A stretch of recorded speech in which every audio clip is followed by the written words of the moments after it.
후치수식 두 번째입니다. 지난번에 했던 거 잠깐 해볼게요. 아버지가 설거지를 하신다. 합니다. 어머니는 신문을 봅니다. 신문을 봅니다. 이렇게 됐죠? 그래서 여기서 어머니가 신문을 보는 방 하면은 우리나라 말은 보는 방 이렇게 되고, 아버지가 설거지를 하는 부엌 이렇게 하면 이렇게 되는 거죠. 그래서 이게 아버지가 설거지를 합니다가 하나의 원래 문장인데, 이 문장을 가지고 부엌을 설명을 한 거죠. 어머니가 신문을 봅니다가 하나 문장인데, 보는 방에서 이 방을 수식하는 거죠. 그래서 한국말은 이 문장으로 명사를 꾸며줄 때 앞에서 꾸며준다는 거예요. 이 다만 그냥 다를 뭘로 바꿔준다? 는으로 바꿔주는 거죠. 는으로 바꿔서 그냥 가볍게 해주면 되는데, 영어는 어떻게 된다겠죠? 이 부엌이 어디로 간다? 앞으로 가고 이 문장이 뒤로 간다. 그죠? 그래서 그대로 하면 아버지가 설거지를 한다 하면은 Dad, my dad does the dishes 이렇게 되는데, 부엌이니까 the kitchen이니까 키친이 어디로 간다? 앞으로 간다 이렇게 되는 거죠. The kitchen. 그 다음에 그대로 써주면 되죠. Dad does the dishes 이렇게 되는 거죠.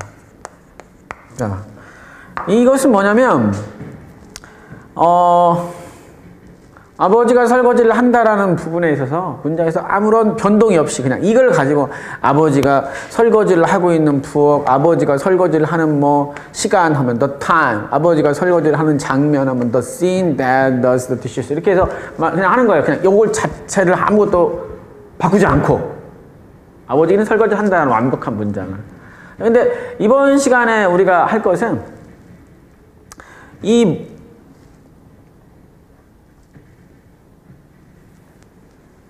문장을 그대로 가지고 머리에서 수식하는 게 아니라 아버지가 하고 있는 설거지, 아버지가 하고 있는 요가 이런 식으로 해서 이 문장의 일부를 이 문장을 활용해서 이 문장의 일부를 수식하는 거죠. 말이 어렵다.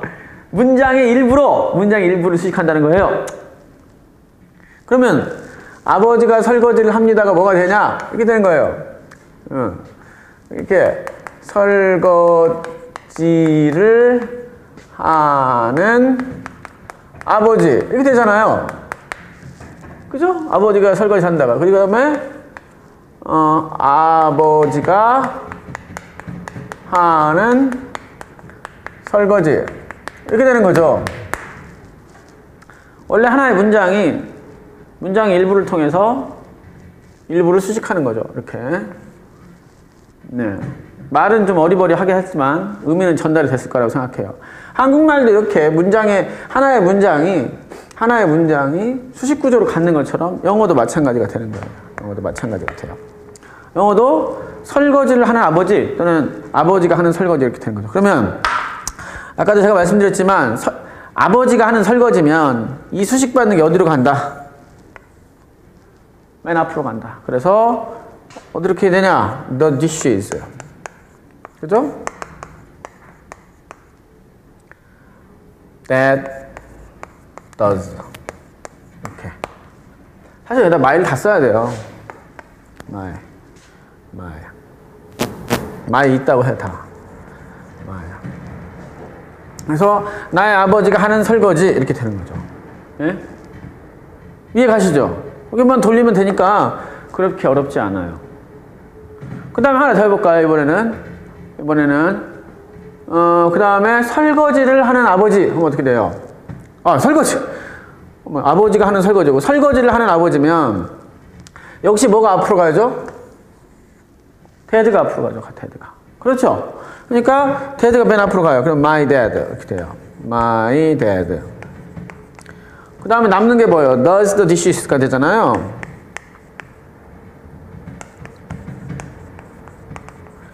이때 이제 문제가 생기는 거예요. 이때 접속사라는 게 발생을 하는 거예요. 이때. 왜냐하면 이렇게 해놓고 보니까 설거지를 하는 아버지나 나의 아버지가 설거지를 한다나 문제가 어떻게 됐어요? 똑같아진 거죠. 똑같아진 거. 똑같아졌잖아요. My dad does the dishes.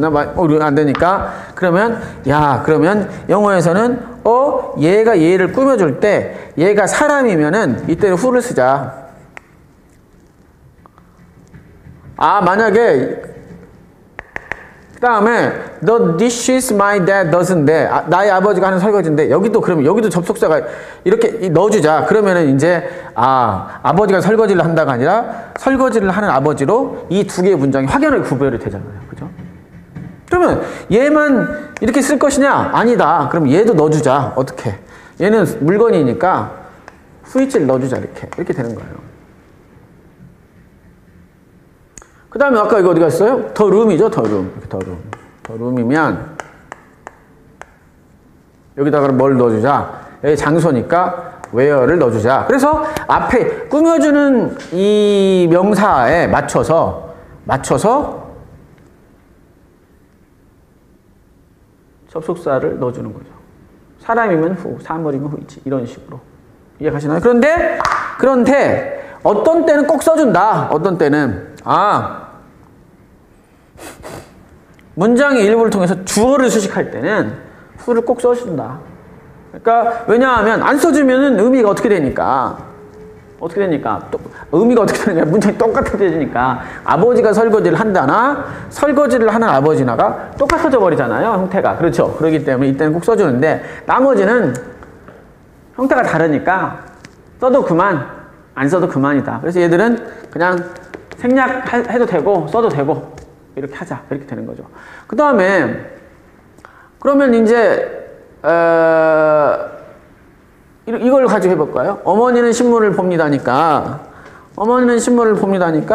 마찬가지가 되는 거죠.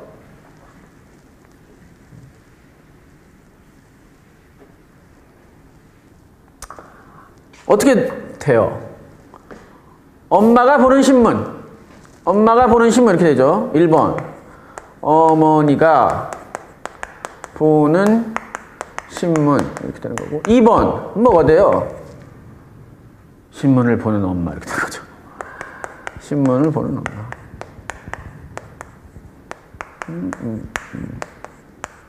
네? 이렇게 되는 거예요. 그러니까 이거 어떻게 되겠어요? 당연히 my mom reads the newspaper 이렇게 되죠. 이거 원문이 my mom reads the 3인칭 단수 S 붙이기 제일 어려운 거예요. 제일 the newspaper. 자 그러면 이것이 어머니가 보는 신문이니까 수식받는 이 녀석이 어떻게 된다? 맨 앞으로 간다. 그럼 어떻게 돼요? 여기 앞으로 가니까 the newspaper.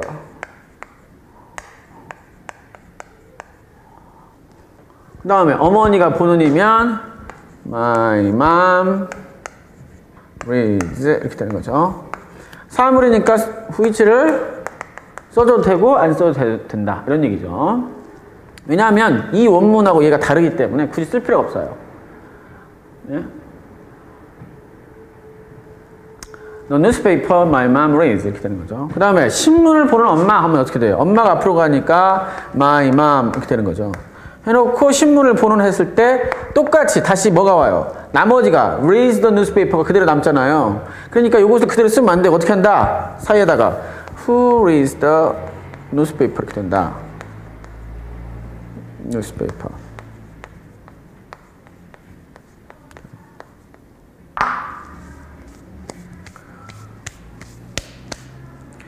노래 하나 하고 마치겠습니다. 나의 살던 고향은 꽃피는 산골 이렇게 되죠. 이걸 뭐 그대로 직역해서 한번 영작을 해볼게요. 나의 살던 고향은 꽃피는 산골 이렇게 되는 거죠. 복숭아꽃 살구꽃 무슨 진달래인데 이런 것도 안 부르니까 가사가 기억이 안 나는 거죠.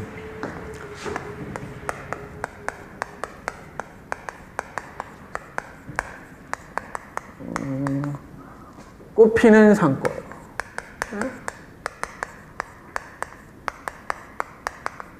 그런 거죠. 다 마찬가지예요. 이게 원래 살다잖아요, 살다. 그죠? 살다가 사는 고양이 되는 거고. 피다잖아요, 피다. 피다가 피는이 되는 거죠. 이해 가시나요? 꽃이 피는 산골. 그래서 이것이 전부 다가 후치수식이 되는 거죠. 자, 얘기해 봅시다. 그냥 그대로 직역을 할까요?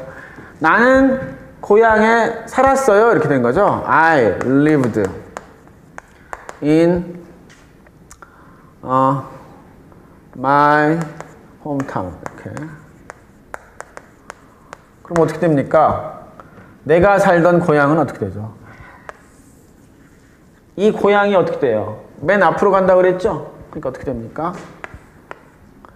My hometown.